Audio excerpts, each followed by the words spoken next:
আসসালামু আলাইকুম ভিউয়ার্স। এখন ঢাকার একটা রাস্তা, ব্যস্ততম রাস্তা, সেটা হচ্ছে রামপুরার রাস্তা। সেই রাস্তাতে এখন আছি।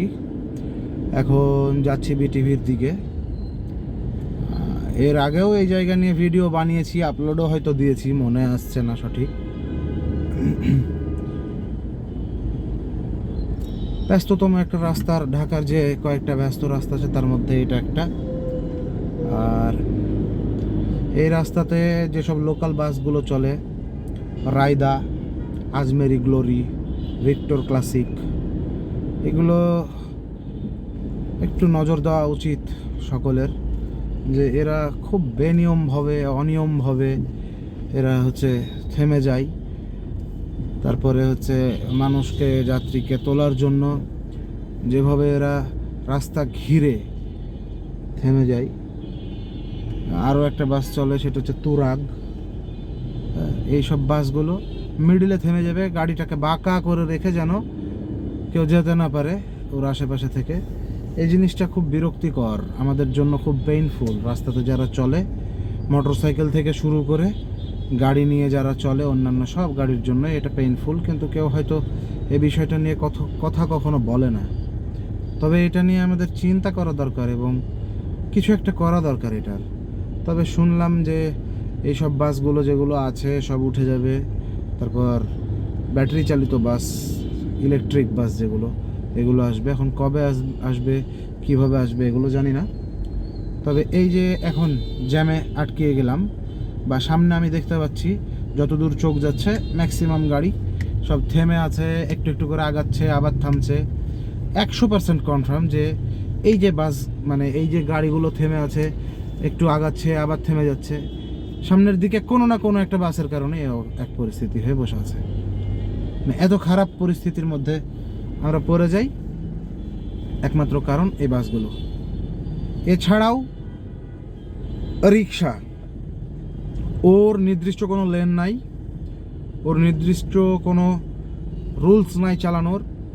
যে যেদিক দিয়ে যেইভাবে ইচ্ছা ঢুকে যাবে, সেটা 10 চাকার গাড়ি হোক, আর 4 চাকার কার হোক, আর মোটরসাইকেল হোক, ওই রিক্সার জন্য তাকে থামতে হবে। সে আগে যাবে ওর ইচ্ছা মতো, তারপর আমাদেরকে যেতে হবে, না হলে বাধিয়ে দিবে, গাড়ি অ্যাক্সিডেন্ট করে দিবে, ঘষা দিয়ে দিবে। এই সব কাজগুলো করার কারণে, ভয়ে, আতঙ্কে, ওদের রুলস যেমনই হোক না কেন, আমাদেরকে ওদের রুলস মেনে চলতে হয়। ট্রাফিক আছে, সার্জেন আছে, যথেষ্ট ভালো মতো দায়িত্বও পালন করে ওরা, আমি নিজে খেয়াল করে দেখেছি। কিন্তু এই সব গাড়িগুলো কিচ্ছু করতেও পারে না, ওরাও পারে না। ট্রাফিক পুলিশ, সার্জেন, এরাও কিছু করে না। সার্জেন তো আর রাস্তা রাস্তা রিক্সা সরাতে ব্যস্ত থাকবে, তা তো আর না। ট্রাফিকের দায়িত্ব, ট্রাফিক দায়িত্ব পালন করে, কিন্তু এই রিক্সাগুলোকে নিয়ে ঝামেলা। আবার মাঝে মাঝে দেখি যে বেশ কিছু রিক্সা ধরে নিয়েছে, হয়তো মামলা দিয়েছে বা আটক করেছে, এগুলোও করে। তারপরেও মানে একাকার পরিস্থিতি। এই রিক্সা আর বাস, এই দুইটাতে এই রাস্তাটার অবস্থা খারাপ করে রেখেছে। তাছাড়া রাস্তার কোয়ালিটি খুব খারাপ না, এক্সেস ভাঙাচোরাও না, ভাঙা আছে, এটা থাকবেই, কিন্তু এ হলো পরিস্থিতি।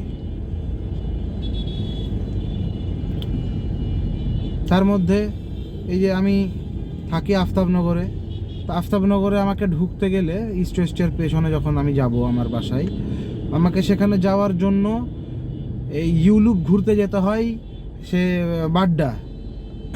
এই বাড্ডার রাস্তাটুকু না গিয়ে এখানে আফতাবনগরের গেটে কাটা নাই। এটা নাই কেন? কারণ এটা যদি এখানে কাটা থাকে, পারাপার হওয়ার রাস্তা থাকে, সেই রাস্তা দিয়ে পারাপার গাড়ি হবে, তখন এখানে আর একটা মানে মোড়ের সৃষ্টি হবে এবং এই মোড়টাতে সবসময় জ্যাম থেকে যাবে। এই কারণে করা নাই, সেটা আমি বুঝলাম।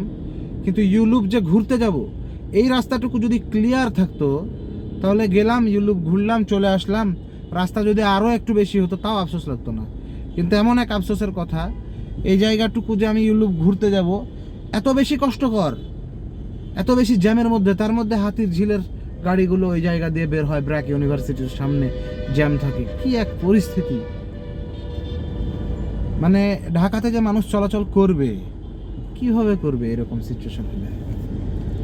এখন নিজেকে মানিয়ে নিয়ে নিজেকে বুঝ দিয়ে চলতে হয়।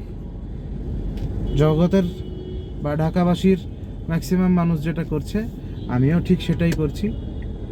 এই তো হলো দিন, জগৎ, দুনিয়া।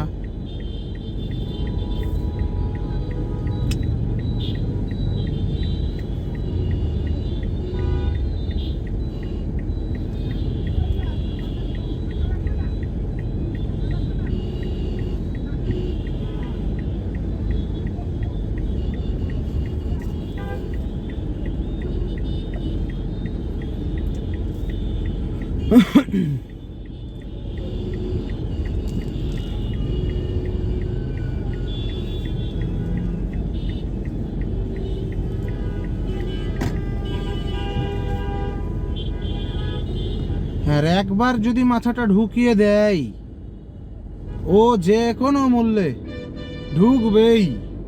এই যে বাম সাইডে একটা দেখলাম গাড়ি, কোনো মানে পুলিশেরই বড় কোনো অফিসার, যেগুলো বলে ডিআইজি, ডিএসপি, ডিসি, এগুলো কারো একজনের হবে হয়তো।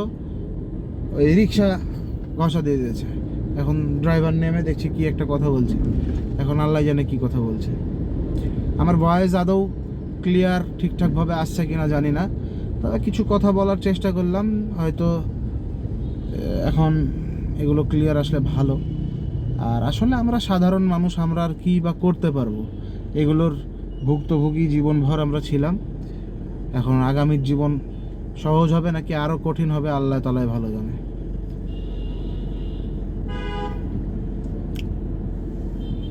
আমার এই যে ডান দিকে দোকানগুলো, যেহেতু আমার ফোন এখন স্ট্যান্ডে আটকানো আছে, যার ফলে আমি দেখাতে পারছি না। আমার ডান দিকে সেকেন্ড হ্যান্ড মোটরসাইকেলের শোরুম অনেকগুলো। তবে এখানে সেকেন্ড হ্যান্ড হলেও নতুনের মতোই দাম চাই। দাম দর করে নিতে পারলে নেওয়া যায়। তারপরে হচ্ছে ইজি বাইক বলে ওটাকে, না কি বলে, ইলেকট্রিক বাইক যেগুলো আছে, স্কুটি, ওগুলোর শোরুমও আছে।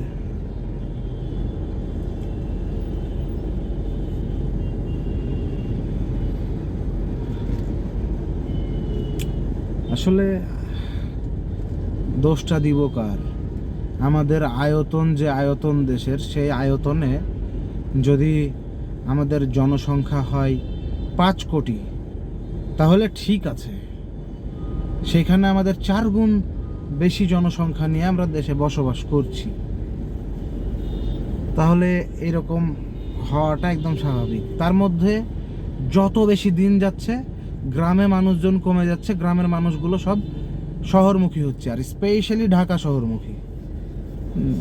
কর্মব্যস্ততায়, কর্মের খোঁজে সবাই চলে আসছে ঢাকায়, এবং ঢাকাতে জনসংখ্যা বাড়তেই আছে।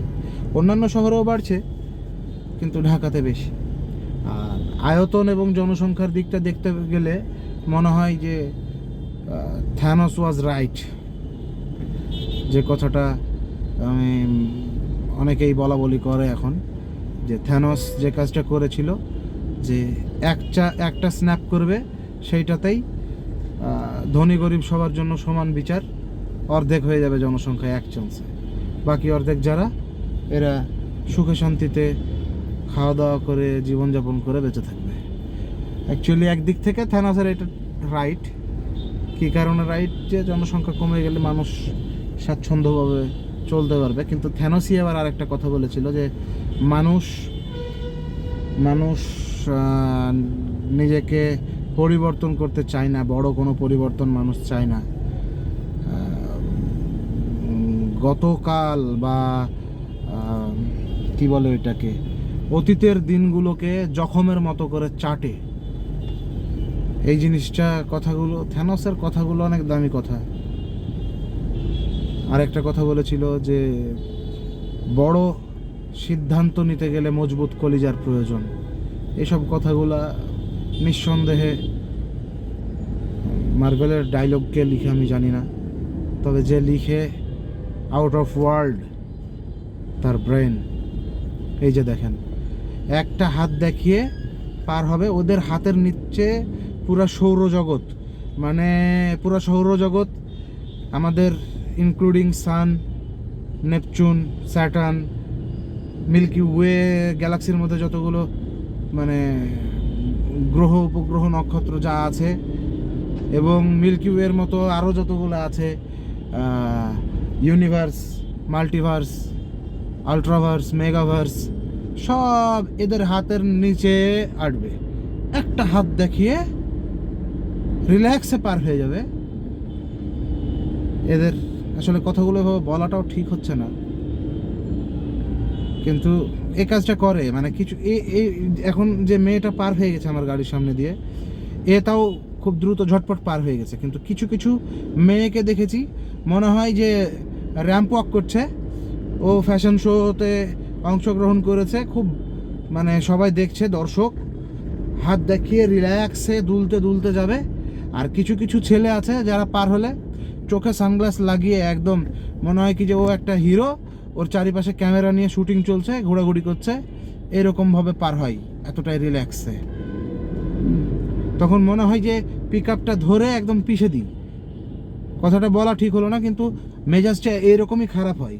কিন্তু যেহেতু এটা করা যাবে না, আর আমি আমার আব্বার কাছ থেকে একটা শিক্ষা পেয়েছিলাম যে গাড়ি তুমি যে গাড়ি চালাও আর যখনই চালাও, যেভাবেই চালাও, সর্বোচ্চ চেষ্টা করবা একটা ইঁদুর যেন গাড়ির তলে না মরে, একটা ব্যাঙ যেন গাড়ির তলে না মরে, চেষ্টা করবা সর্বোচ্চ।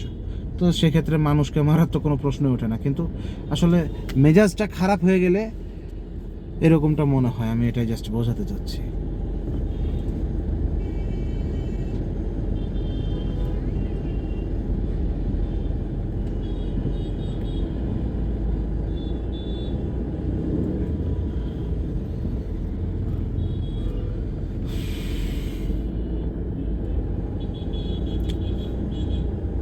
কি আর বলবো, গত 12 মিনিট যাবৎ বকবক করছি।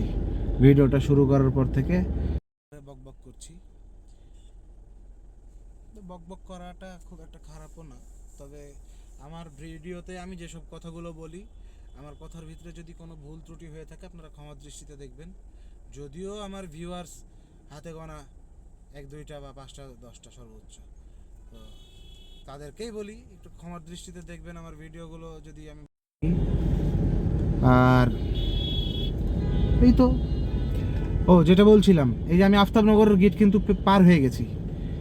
এখন আমাকে এই আফতাবনগরের গেট থেকে যেতে হবে ইউলুপ ঘুরতে, অলমোস্ট 1/2 কিলোমিটার। দেন ইউলুপটা ঘুরে আবার আমাকে আসতে হবে 1/2 কিলোমিটার, তারপর আমি আফতাবনগরের গেটতে ঢুকতে পারবো। তো আমি এইটা নিয়ে আমি অন্য আর একটা ভিডিও বানাবো। এখন এই ভিডিওটা লং হয়ে যাচ্ছে, 13 মিনিট পার হয়ে গেছে। এটা এখনই পুশ করে দিচ্ছি, আবার পরে আর একটা ভিডিও বানাবো। তো এখনকার মতো আসসালামু আলাইকুম।